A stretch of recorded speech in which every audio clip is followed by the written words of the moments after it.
Assalamualaikum warahmatullahi wabarakatuh. Perkenalkan, saya Siruni dari Universitas Negeri Makassar, Fakultas Ilmu Sosial dan Hukum, dari Program Studi Pendidikan Administrasi Perkantoran. Hari ini saya berkesempatan meliput di salah satu tempat bersejarah di Takalar, yaitu Benteng Tua Saksi Sejarah Kerajaan Kabupaten Takalar atau dikenal dengan Benteng Sanrobone, yang bertempat di Kecamatan Sanrobone, Kabupaten Takalar.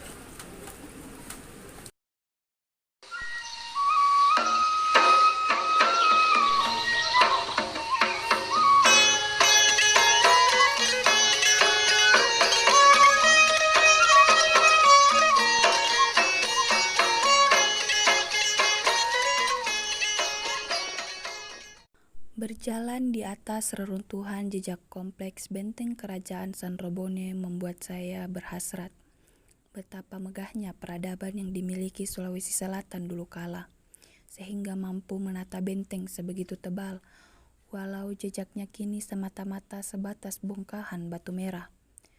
Kerajaan Sanrobone yang berasal dari dua kata, yakni Sanro yang artinya ahli, orang pintar atau dukun, dan Bone yang artinya berisi.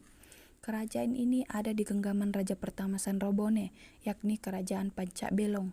Benteng ini mula-mula dibangun pada tahun 1515 atas arahan Raja Goa Tumapa Risikalona dan rampung pada tahun 1520. Kerajaan ini terletak di selatan. Benteng ini dulunya seluas 25,54 hektar.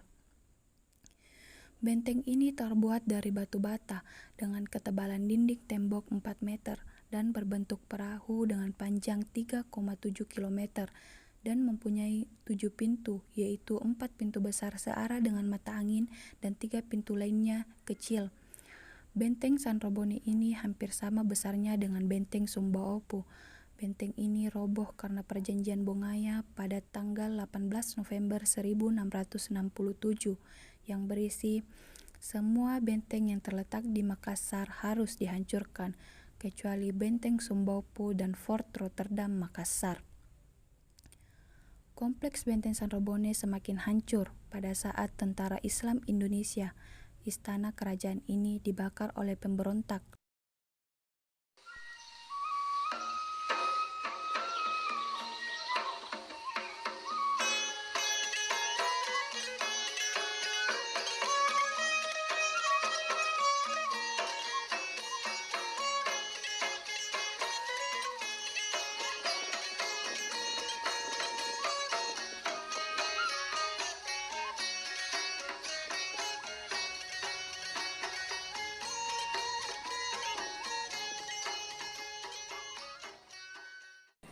Di dekat sisa benteng tersebut terdapat dua bangunan mencolok. Satunya merupakan rumah adat Baruga, sementara di sampingnya terdapat sebuah sanggar.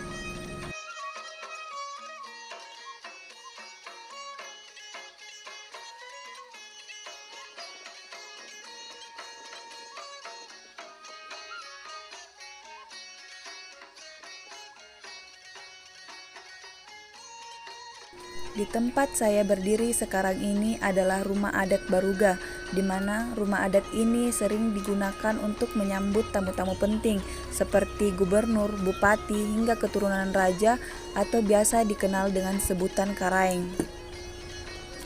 Dalam rumah adat ini terdapat pohon keluarga silsilah Raja Sanrobone. Selebihnya tidak terdapat banyak perabotan di dalamnya. Hanya terdapat banyak karpet bekas yang biasanya digunakan saat penyambutan tamu-tamu penting tersebut.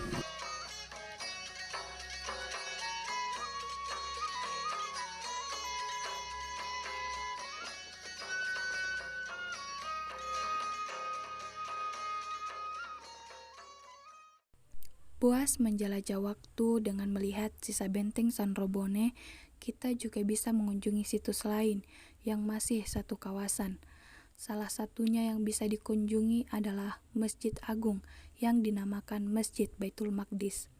Masjid ini dikatakan masih satu kawasan dengan benteng Sanrobone dikarenakan masjid ini juga terletak di Dusun Sanrobone, Desa Sanrobone, Kabupaten Takalar, Sulawesi Selatan. Masjid ini merupakan bangunan bersejarah yang dibangun di tahun 1603. Masjid yang masih kokoh ini dibangun oleh Syekh Musidin.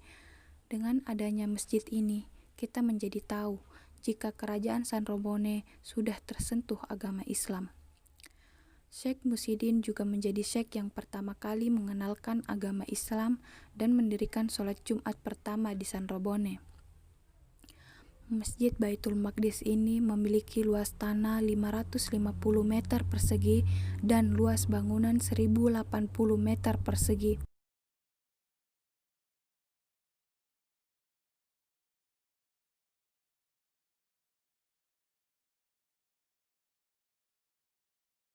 Seiring dengan perkembangan zaman, masjid ini mengalami beberapa kali renovasi, sehingga desainnya semakin megah dan mewah layaknya masjid-masjid zaman sekarang.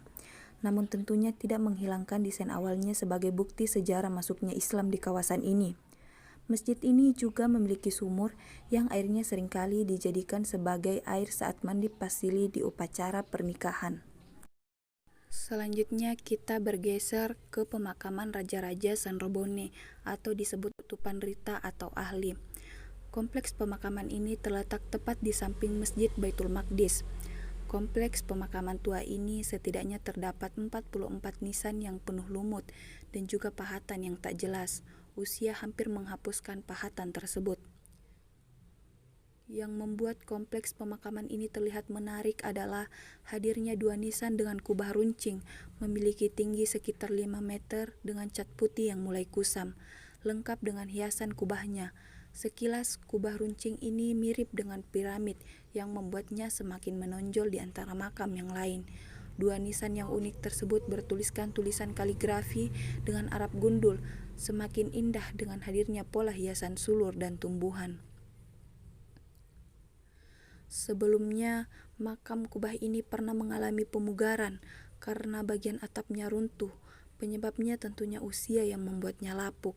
Dan nisan tersebut merupakan Karaeng Timinanga Rimasigeria, makam penyebar Islam di Sanrobone. Satunya merupakan raja ke-14 yang bernama Karaeng Takkalukuang. Bentuk dari nisan ini mirip dengan kompleks makam di kerajaan Goa di Sunggu Minasa. Bentuknya yang mirip bukanlah tanpa alasan. Kesamaan ini konon karena menunjukkan kerajaan Goa. Sanrobone dan Tallo merupakan kerajaan kembar. Wisata sejarah satu ini memang cukup lengkap dan membuat kita mengenal tentang sejarah bangsa sendiri.